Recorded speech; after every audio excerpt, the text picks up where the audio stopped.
Hey guys, Bowhunting RadNek here with a quick review slash overview of the PSE Levitate, a new bow that's come out on the market. Been watching this John Dudley go around hunting with this bow, and I had the opportunity yesterday to go to a bow shop here and shoot that bow.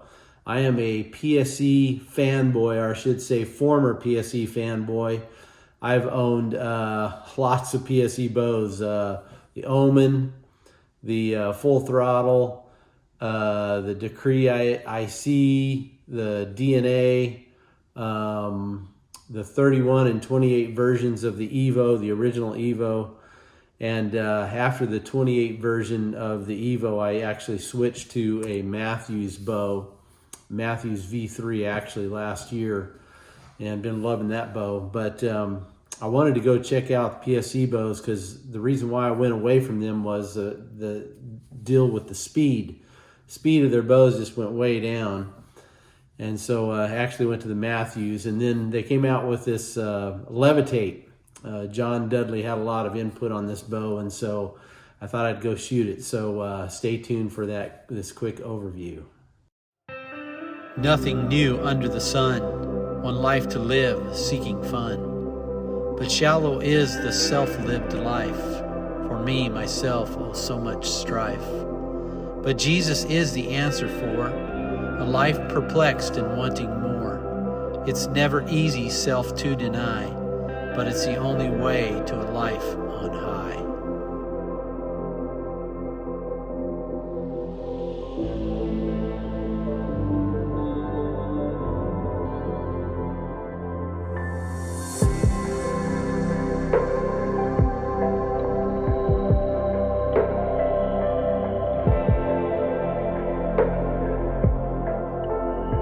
All right, let me give you the specs on this bow as we get started here. It has braith heights of 6 inch. This is definitely not a beginner's bow. It has the speed rating on it is 348 and 340, and then that's with the E2 mod. That's or E2 cam. That's the cam that I was actually shooting, and then the S2 is 341 or 333. So that's a little slower. But I assume it's probably a little bit smoother of a cam. Let off on it is anywhere from 80 to 90%, but it also comes, you can also get the low let off mods if you prefer shooting low let off. Mass weight is 3.6 and this pounds, and this bow is the lightest bow I've ever handled in my life. It is really, really light. The draw length is anywhere from 27.5 to 31.5. That's the E2 cam. The S2 cam comes in at 25 inches all the way to 29 inches. So there is a difference there in those cams. Draw weights are 60, 70, and 80 pounds.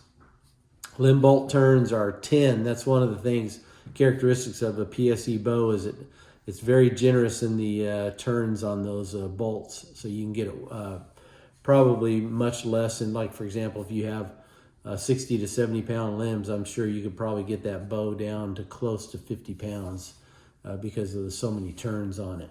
All right, it comes in, the colors are black, charcoal, green, tan.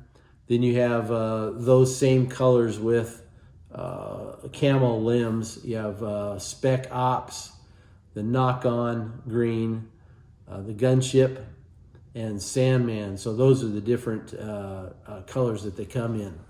Let me give you a quick impression of my shooting of this bow.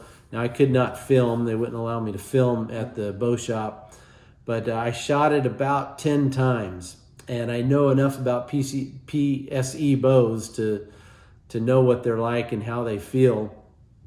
The positives on it, first of all, is it's a very sharp looking bow. I really love the looks of this bow. It looks really, really good. As far as the cams go, because I was shooting the higher speed cam, which is the E2 cam, and I found it to be very smooth pulling. It pulled very nice. It had a really, really good valley and a really, really good back wall. Much better than any PSE bow I've shot. It was really good.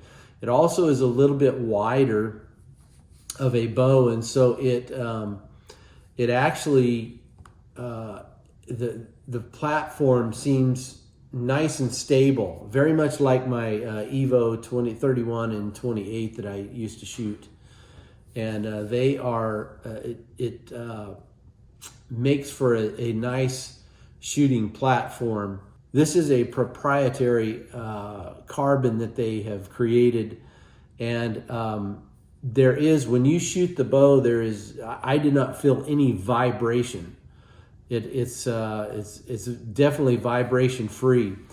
The negative that I found with this bow is I think it is so light that out of all the PSE bows that I've shot, it probably shoots with more recoil than any PSE bow that I've shot before.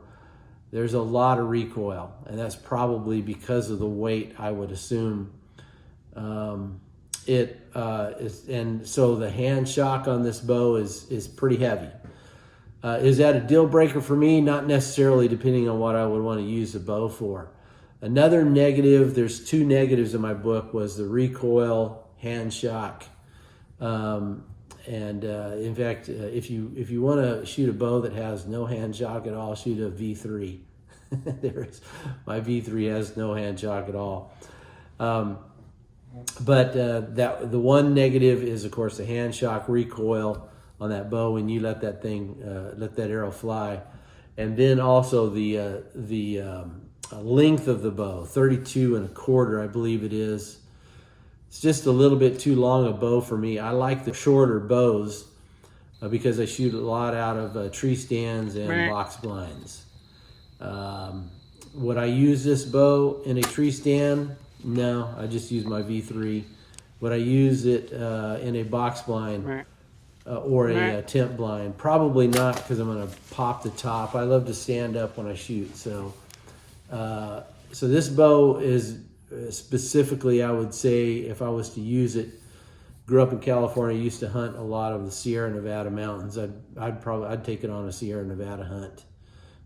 Very light, very maneuverable to get around out in those wide open spaces. Any other thoughts on this bow? I mean, the bow shoots really fast. I like that. The bow also is very, in my opinion, very smooth pulling back. And again, that valley and that back wall is awesome. I love that. So 6 1/2 dozen the other. Am I going to buy this bow for $1,900? Man, that's a steep price to pay for a bow. But I guess if Biden was to give us some more welfare money, and I lived out west, living in Texas like I do, I might buy this bow. But really, for the type of hunting that I do, tree stand hunting and box blind hunting and tent blind hunting, I don't think I would pay the money for this bow.